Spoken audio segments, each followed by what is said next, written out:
মাসে মাসে কি রাস্তায় দাঁড়া দাঁড়া টাকা নিমু? 3 মাসের বেতন দেয় না এবং আমাদের কোনো সুযোগ সুবিধা নাই।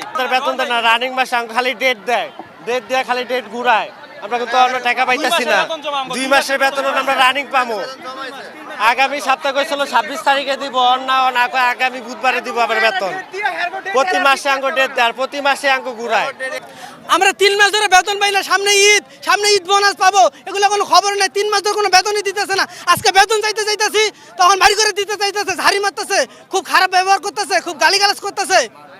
আমাদের মাননীয় তারেক রহমানের কাছে আবেদন আমাদের, ঠিক আছে, আমাদের জন্য স্যার বেতন ঈদের আগে বেতন ক্লিয়ার করে দেয়।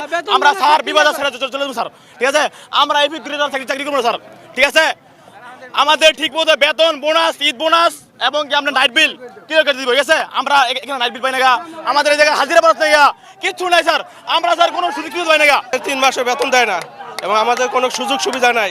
এমনকি আমাদের উপর যদি টাকা চাই তাহলে আমাকে হুমকি দেয়। ল্যাবের আলমগীর উনি হুমকি দিয়েছে এবং বলছে যে তোমাদের শালা করে শালা খানকির বলা তখন সব তীরে গুলি করে মারিয়ালাম। জানুয়ারি ফুল এবং রমজান মাস চলতেছে। আমাদের যে বাচ্চা আছে, আমাদের স্কুলের বাচ্চাদের স্কুলে বেতন দিতে পারতেছি না। সামনে এসএসসি পরীক্ষা, আপনার কোচিংয়ে টিয়া দিতে পারতেছি না। তাহলে আমরা চাকরি করে লাভ কি? আজকে রমজান মাস চলতেছে, আজকে 10 রোজা, আমরা ঠিক ভালো মতো ইফতার করতে পারি না। তাহলে আমাদের কাজ করে কি লাভ? কাজ তো ভালো আমাদের বিদায় করে দেখ, আমরা আলহামদুলিল্লাহ চলে যাবো। আমাদের পাওনা দানা বুঝাই দেখ, আমরা চলে যাবো। মাসে মাসে বেতন তো দেয় না, 3-4 মাস পরে পরে বেতন দেয়। আর এদিকে আমরা প্রত্যেক মাসে মাসে কি রাস্তায় দাঁড়া দাঁড়া টাকা নিমু? প্রত্যেক মাসে মাসে দাঁড়া দাঁড়া টাকা নিতে হয়। 15 দিনের বেতন দেয়। এটা আমরা আটকাই যে জনগণ শাস্তি 3 মাস দিতে বেতন দিতে হয় না, তোর মেল চালাকে মেল বদ্ধ করে তো করা। কতটি গাড়ি আটকে দামে রুদমা এদিন দামের মেঝে রুদমা এদিন গাড়ি চলান যায়। যাত্রীকে কষ্ট, আমার কষ্ট। না চালালে মেল বদ্ধ করে দেব।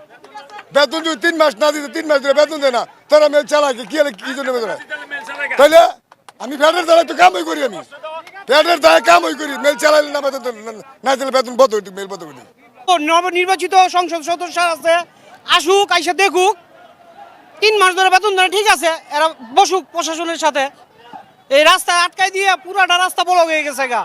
দেখার কেউ নাই, এই জায়গার মা বাপ নাই, আইনশৃঙ্খলা বাহিনী নাই, সেনাবাহিনী কই গেছে এখন?